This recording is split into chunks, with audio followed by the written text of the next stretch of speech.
Welcome to our channel. Today we how to set up Whoop strap, beginner guide step by step clearly. Start by removing the Whoop strap from its packaging. Ensure you have the Whoop strap, charging cable, and mobile device nearby. Power on the Whoop strap by pressing the button located on the side. Download the Whoop app from the App Store or Google Play Store on your mobile device.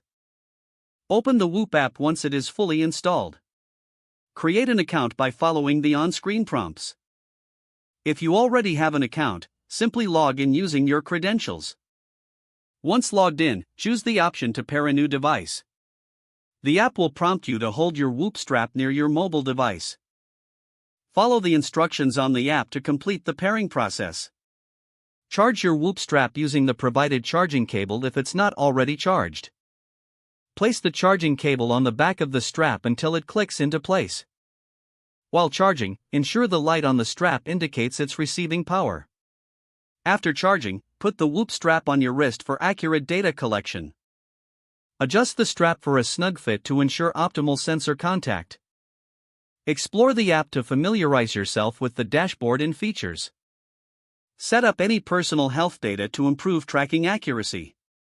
Start wearing your Whoop strap daily to gather data on your activity, sleep, and recovery.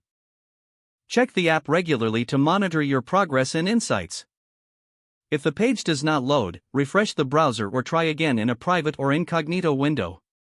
Make sure you are using the correct email address, then retype it carefully to avoid small typos. If your password is not accepted, use the reset option and create a new strong password you can remember. Check your spam folder for verification or security emails, then complete any requested confirmation steps. Enable two-factor authentication if available to improve account security and reduce unauthorized access risk. After signing in, review your profile details so your contact information and settings are accurate and current. If you see an error message, note it down and try again after restarting your device and internet connection.